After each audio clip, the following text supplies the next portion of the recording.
Chief Nicolas Torre, pinatalsik ni BBM. That President Ferdinand Marcos Jr.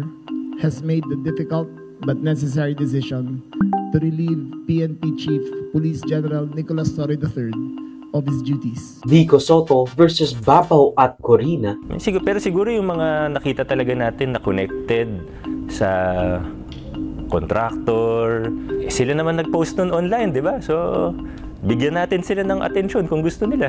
Leviste ng Batangas, good boy daw. It is not a single incident. Last Friday, we have publicly been questioning these DPWH projects. And in this district alone, there's over 1.5 billion of DPWH projects on the Sumbong sa Pangulo website. Maybe that's a motive for someone to try and stop that effort. Kumusta? I'm Ulysses or of War, Joseph, and welcome to Luis Arborzi Recap Weekly Edition number 118. We have those covered since last week, so skip to the answers provided if it piques your interest. PNP Chief Torre, sinibak sa pwesto. So many things were said in the past days by other people. Pakinggan nyo na lang muna sila. I'm still composing my thoughts. I'm still composing my thoughts and I'll be making a statement in due time. Ayan na nga. Our good soldier and the very first PNPA graduate na naging PNP chief ay nasibak na sa pwesto over some honestly pretty petty stuff. Although hindi ko naman alam kung gaano ba talaga kabigat yung weight ng kanyang mga ginawang kind of grandstanding at hindi pagsunod kay BBM and NAPOLCOM. Apparently, PNP Chief Torre overextended at unauthorized na nag-reshuffle, nag-demote at did reassignments dahil dapat daw may say ang NAPOLCOM sa pamumuno ni DILG Secretary Remulla sa kanyang mga appointments at reshuffling na ginagawa. With the recent developments, the President was presented with the facts and he determined that the best course of action is to uphold the role of NAPOLCOM as it was intended by law. They reinstated among others sina Police Lieutenant General Jose Nartates, his second command, at Bernard Banac matapos ang balasahan at demotion na naganap. Isa si Nartates sa mga tinalunan ng ranggo ni dating 2-star CIDG Chief Buerabaste even said na pinaboran siya dahil maraming natulanan o mas senior ang ranggo kaysa kay Torre para maging PNP Chief. Kumbaga, yung PIO nyo naging presidente agad, inappoint as the president. Even with PNP Chief Torre firing back na si Bato de la Rosa nga, 1-star general, naging 4-star general sa panahon ni FPRRT, so he can't really say anything about Torre jumping ranks. Rewind lang ng konti sa termino naman ng tatay niya kung sino unang Chief PNP. Okay? So, ano rango ng unang Chief PNP at ano rango ko bago ako naging Chief PNP. So, it really goes back to him really. Seriously speaking, it goes back to him. Okay? The first Chief PNP of his father is a 1-star na naging automatic 4-star. Did he ask that? Did he question that? Kaya sinabi ni Baste na pabor-pabor lang ang appointment ni Torre aside from the fact na 2-star lang naman talaga si Torre nung siya ay tumalon sa pagkaposisyon ng 4-star general at hindi naman ganon yung gawi. Na-appoint din si Torre dahil siya ang nag-lead ng pag-aresto kay Quiboloy at ang pag-surrender kay former President Rodrigo Duterte sa Interpol in their coordination sa ICC warrant as the CIDG Chief. 85 days lang ang tinagal ni PNP Chief Torre and less than 5 months bago ang kanyang mandatory retirement, which is weird dahil kung hindi siya mag-early retirement, hindi pwedeng maging 4-star general si Nartates habang nandyan siya. Because as the DILG code says, iisa lang ang pwedeng maging 4-star general. Torre has had a stellar career, especially recently sa kanyang aksyon bilang Mindanao Chief, CIDG Chief, at PNP Chief with his 5-minute response time policy para sa mabilis na aksyon ng kapulisan attached to the 911 ambulance and firefighters, kasama na yung balasahan, kaya pagtanggal sa mga pwesto ng mga PNP Chief na, hindi nakasunod sa 5-minute response time policy na kanyang gustong i-implement sa buong Pilipinas. You have reached the emergency 911 hotline. Press 1 for police assistance. Press 2 for fire department. Press 3 for emergency. When somebody presses 1 there, morning, 911. Where's your emergency? Can you connect me to Tracy Martinez, Cavite City? Copy, sir. Pabawal po, sir. Tracy Martinez, Cavite. Tracy Martinez. Sino kausap? Sir, somebody, one of these operators, sir, is answering our calls. So, ang standard natin, sir, is 3 rings. So, 3 rings, matatawagan, sir. In his stead, Jose Melencio Nartates Jr. is declared as PNP chief, pero he will stay as a 3-star general until mag-early retirement or mag-mandatory retirement si 4-star General Nicolas Torre. Ang relief ko is for the appointment. I have to still get guidance whether I'm fired from the PNP so that I will lose my 4-star general. And that's quite a different thing. No. Kasi out of the service na yun, ibig sabihin, sir, di ba? Ano ibig sabihin nun, sir? I'm still a policeman with a 4-star general rank. Ang sabi ni Torre, no hard feelings dahil siya ay isang good soldier, and if that's the directive of the president, wala naman na siyang magagawa because he serves at the pleasure of the president. And that he has taken a leave of absence matapos siyang i-relieve sa pwesto bilang PNP chief. Which just adds more days to the fact na hindi pwede maging 4-star general si Nartates Jr. na maraming ugong-ugong and even was confirmed by the palace na probably as a pampaluwag loob, bibigyan siya ng ibang posisyon sa gobyerno. There's the NBI director, although again, he's not qualified to be there, and they want, or the NBI people want someone organic or those who have served long enough para maging NBI director. However, it's really weird na ilang buwan na lang si Torre, mandatory retirement na. Pero hindi na lang hinayaan and waited for his rescinding of his reshuffling sa hanay ng PNP. Although probably hindi niya gagawin yon because alam kong nakapag-usap si Torre kay BBM before all this.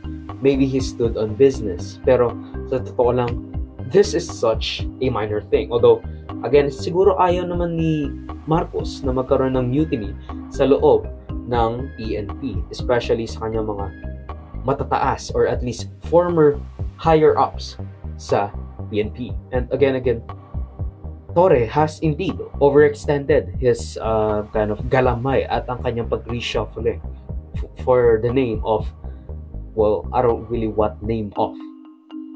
That and gusto niyang ma-appease sa mga DDS dahil Torre's appointment as Chief PNP is a direct reminder ni BBM that he approves of everything he has ever done, including ang pagpaparesto kay Quiboloy at kay Duterte.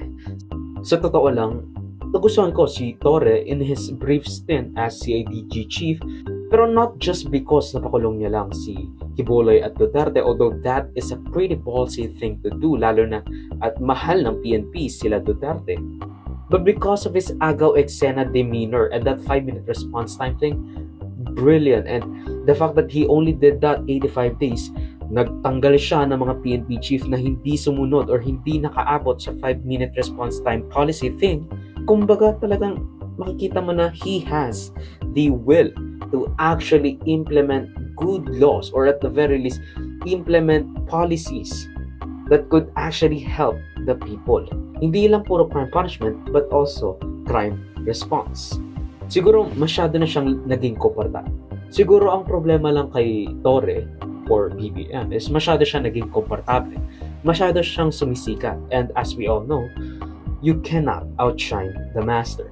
He thought he has more leeway kasi nga marami siyang nagawa. Marami siyang na-implement. Kaya nung pinush niya ang hindi pag-resign ng kanyang reshuffling, akala niya makakaligtas siya kasi papatapusin na lang sa kanya hanggang mag-retire siya at the age of 65. Vico Soto, Leandro Leviste, poster boy laban sa palyadong flood control project. Kailangan maging nakakadiri yung korupsyon. Kailangan hindi siya maging katanggap-tanggap. I think unfortunately through the years, that's really what's happened. It's become accepted. Publicly been questioning these DPWH projects. And in this district alone, there's over 1.5 billion of DPWH projects on the Sumbong sa Pangulo website. Ayan na nga ang mga poster boy ng anti-corruption. hindi natin alam kung nagpapalakas o genuine, pero iisa lang ang sigurado tayo. It's a nice thing, and they should be emulated. Sure, magpasikat sila. Pero one thing is for sure, it has never been popular to be overtly corrupt, lalo na sa mga kabataan ngayon. Hinaharas na nga natin yung mga anak ng mga flood control project contractors at even congressmen that lives lavish lifestyles and flaunts it on social media, thinking that we do not have the capacity to see the cause and effect of their corruption and their lavish lifestyles. Pero let's start first with the allegations na sinabi ni Vico Sotto tungkol sa mga YouTube lifestyle videos ng mga Diskaya with Julius Babaw and Corina Sanchez featuring the two bago ang eleksyon. They are titans of industry sa journalism, esteemed in everything imaginable. So what happened? Ang sabi ni Vico, these journalists are lending their credibility at history of honest-to-God journalism sa kanilang ini-interview. Kaya ang sabi niya, hindi ba nila naiisip na, uy, teka, ba't kaya handa to magbigay ng 10 million asterisk para lang magpa-interview sa akin? With him saying na, hindi naman exact figure yung 10 million, but you get the point, you get the gist. Pero siguro yung mga nakita talaga natin na connected sa contractor, sila naman nag-post nun online, di ba? So, bigyan natin sila ng atensyon kung gusto nila. Bakit niya ako bibigyan ng 10 million para lang ma-feature ko siya? Para lang ma-interview ko siya? Maybe the, again, credibility that I have is important for them to be legitimized. Pero, who knows anymore? Naalala ko tuloy yung sinabi ni Alan Peter Cayetano kay Mocha Uson sa pagbili ng mga vlogs at PR features through traditional media giants and even papers. Kasi ako, even the people that I actually support. What areas around the country ka, mas may laki chance to get votes. Diba? Tapos, syempre, how much will you spend for social media versus traditional media? Pwede ko naman kayong tulungan at saka yung tao na doon kasi like sa traditional media. You can buy it. Sa ngayon, pag interviews with them. At pag ginenta nila yung interview, you can give your own questions. So, hindi ka matatakot. I'm talking about yung mga politics. So, it is not really that weird for them to accept sponsors. Now, I'm not saying that they accepted the Diskaya sponsor, but it's not really surprising na naghahanap ang mga journalists natin ng sponsors. And of course, so dyan na kayo umasenso sa government contracts? Yes, nag-start na. Nagbabayad naman ng gobyerno? Nagbabayad. Doon namin naramdaman na nag-iba yung buhay namin kasi hindi na ako kailangan kumatok sa pinto ng nanay ko, daddy ko na baka pwedeng makahingi ng konti para sa pang-diaper at gatas. Napapasyal na namin yung mga anak namin sa labas. Nakakapag out of town kami. Doon namin naramdaman na maganda pala nagiging takbo ng buhay namin. Nag-respond si Karina sa mga sinasabi o sa mga patutsada ni Vico Sotto saying na there's no such thing as 10 million pesos being paid. Maybe that's a slimy tactic. Maybe hindi 10 million kundi 9.999 million o kaya naman 10.001 million ang halaga na binigay sa kanya. But, I'm just speculating at this point. Sinabi ni Corina na kaya nila ginagawa ang isang feature or topics sa kanya ay dahil may interest na ang publiko sa ganung personalidad and that Vico was also offered a feature pero he declined. Kumaga, sinasabi ni Corina, interesado na ang tao sa mga Diskaya. Kaya niya feature, kaya niya nilagyan ng video. Pero, I don't know if that's true, but I guess let's just take her for what she said. Ano yung naging parang gateway para gumanda ang buhay ninyo? Nag-DPWH kami. Gano'ng karaming kotse meron kayo? Parang personal use lang namin, nasa 30 plus na yata siya. 30 plus? 40. Nagagamit niyo ba lahat yan? Hindi na. Yung Cadillac, ito yung sports niya. Yung Lincoln Navigator, GMC Denali, Grand Wagoneer, pinaship ko from the US. Si Suburban, Alphard, Dodge Ram, the Tundra, Toyota Sequoia, the TRD Pro, Capstone yung high-end niya, yung X5, F-Pace, Altera, GLS, Volvo XC90. And this is the autobiography Range Rover. The Evoque, Defender, not yung LM, yung Lexus, yung LC2. Savannah, the Ford Bronco. Benz GLE, X7, yung Sprinter, Gladiator. This Porsche. is the Porsche, yes. Cayenne, Maserati, G63. Benz na Avantgarde, ito yung Bentley. Kaya nagustuhan ko to. May wine glass din sa loob. Mercedes-Benz Maybach. Rolls-Royce. Kulinan. Naka-interior siya ng Hermes Orange. Sa kaso naman ni Julius Babaw, he also denied any 10 million pesos being used for a feature. They really flaunted the wealth that they had accumulated sa DPWH. Sinabi nga nila, di ba? Being in the DPWH is what was the key to being rich. The rags to riches story. Na daan or dose-dosena ang kanilang mga luxury brand cars at models. So you might think, you can catch a fish by its mouth. And ang sinabi ng mga Diskaya is a pretty suspect admission of their lavish lifestyle brought forward by the DPWH contracting mechanism that they had been using and that they had been benefiting from. Kasi nga, again, top 1, top 3, alam ko nasa around 100 million or even billions ang mga kontrata nila sa DPWH. You can watch my previous NIDW recap for that. Now let's look at Leandro Leviste naman, anak ni Senadora Lorna Legarda and 1st District Congressman from Batangas, the richest politician in the Philippines with an estimated net worth of 55 billion pesos. Mainly because of his revolutionary or renewable energy startup turned business and many controlling shares sa iba pang malalaking business, which is honestly admirable to the point na I'm suspicious kasi billionaires generally are not to be trusted. Even Ramon Ang, even the C's, even everyone. Basta billionaire ka, there's something wrong that you could have done. But again, renewable energy to, so I'm not really sure what to make of it. Kasi again, this is a great cause and that I don't think meron siyang natapakan sa ganitong line of work. But still, he's still a billionaire. There's always something that will be off from him. Now, ayon sa mga report, he was allegedly attempted to be bribed by a DPWH engineer on behalf of a construction company contractor para i-block ang mga probes sa flood control projects sa kanyang distrito. Sa tumataginting na 3.1 million pesos lang na alleged suhol, which is laughable kasi bilyonaryo yung sinusuhulan mo tapos susuhulan mo 3 million pesos. Na-arresto katuloy ng police for this alleged bribery.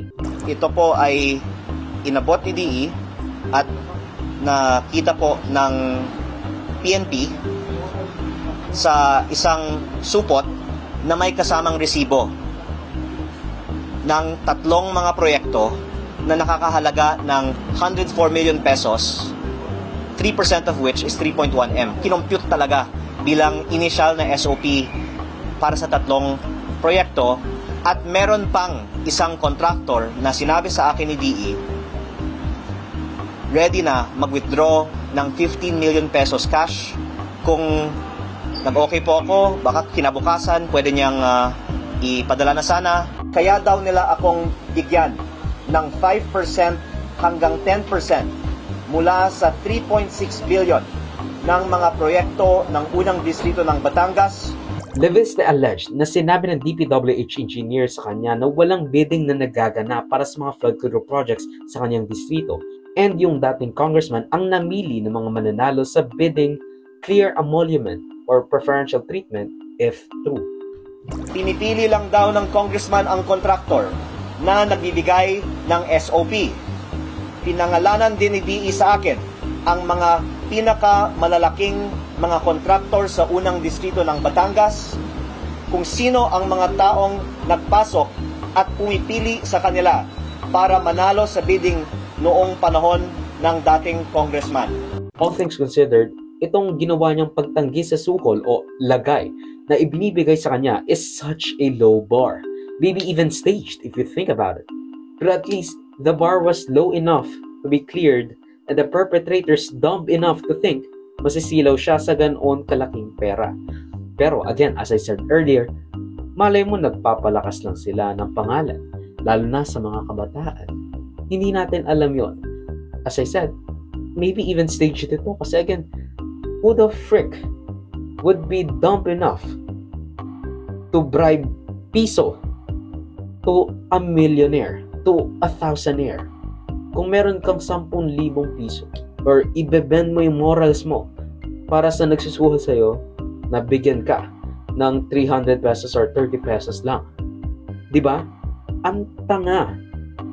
So I don't know if they're just evil or dumb or both or that it is staged.